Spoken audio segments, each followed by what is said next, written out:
Hey everybody, Nick Espinoza, your chief security fanatic here, and today we're talking about the US government because they're scanning social media posts with artificial intelligence. Now, this is something I've talked about in the past, and we finally have basically confirmation from the federal government this is actually happening. They're not just ramping this up and looking into this, because this is what's going on, and quite frankly, I think it's a little concerning. Now, this is coming from Rob Thubron of TechSpot, and here's what's up as a backdrop. Now, Immigration and Customs Enforcement, known as ICE, they've been using an AI-powered tool to scan through the social media platforms to basically identify any visa applicants' posts that are considered quote-unquote derogatory to the United States. Now, the system called Giant Oak Search Technology, or GHOST, G-O-S-T, ranks a person's social media scores from 1 to 100 based on what it thinks is relevant to the user's specific mission. The database is searchable using identifiers such as a person's name, address, email address, and country of citizenship as well. After clicking on a specific individual, analysts can review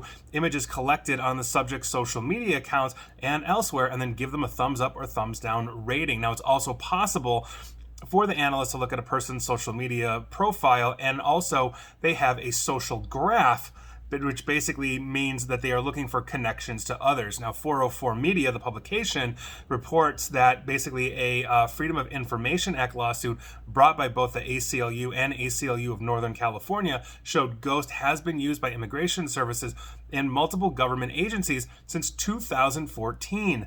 So they weren't necessarily talking about it. This was something that had been bantered about. And again, I've reported on this for probably the last 5 years now or so, but it's actually been in practice in one way, shape, or form since almost, 9 years ago.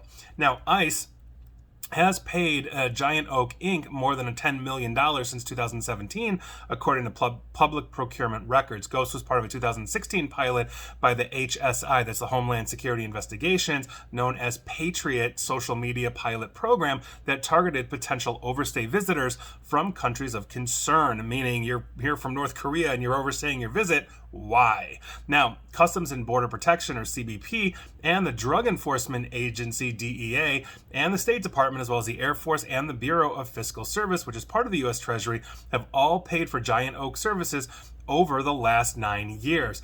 Now, the Ghost website states that it leverages information on the open and deep web and applies search parameters focused on behavioral patterns rather than identity labels. And back in 2019, if you recall, the Trump administration brought new rules basically that were first proposed in March of 2018, in which visa applicants had to hand over the details of any social media channels that they have used in the past 5 years. The State Department and Department of Homeland Security can also hold onto that information indefinitely, share it with other federal agencies, and disclose it in some circumstances to foreign governments. Now, since 2019, for the record, was the same year that a Harvard student was denied entry to the United States because of his friend's social media activity. Now, as you know, if you're a longtime follower of mine, I am not a fan of this. And nobody wants somebody that has basically entering any country that has intent on harming, let's say, the infrastructure or citizenship of the country. So if somebody's on their social media saying death to America, I'm going to fly to America tomorrow and blow it up,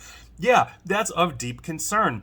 But we have the freedom of speech here. We have the First Amendment right in the United States, basically to talk bad about our government if we think it's bad in some way, shape, or form. And living in politically divided times, there's a lot to complain about in one way, shape, or form. That does not necessarily equate with action against a government, meaning I can be, let's say, unhappy with the current Congress or the president or whatever it is, and basically that doesn't mean I'm going to go blow them up or try to assassinate them, all those kinds of things. I have the right to complain, as does everybody else.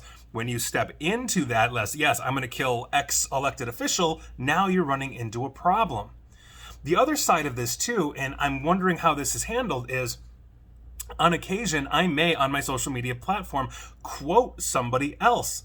Now, maybe that person is controversial, or maybe they have a controversial statement to make, and by virtue of that, I will quote that, basically putting it in quotes, giving attribution to the person that said it to spark a conversation. Now, if that happens and then somebody's looking at that, does that equate to me? Do I now look like I'm saying death to this or whatever it is, or whatever controversial thing that is posted? How does it know the difference? I'm the one posting it, even if I'm giving it attributes. Is it that good? Probably not.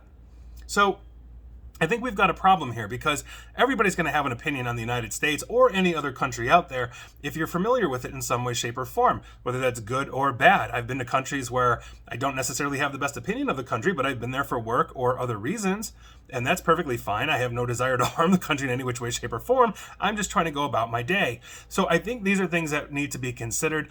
I'm not a fan of this. I feel like this is intrusion into the lives of anybody that's trying to come here, whether it's immigration, whether it's tourism, et cetera, et cetera. So not a fan. Love to hear your thoughts on this, but that is your news of the day. And please like, share, follow me here on Facebook and Twitter at NickAESP. And please feel free to subscribe to me at YouTube as well. And as always, stay safe, stay online, and please attempt to stay private.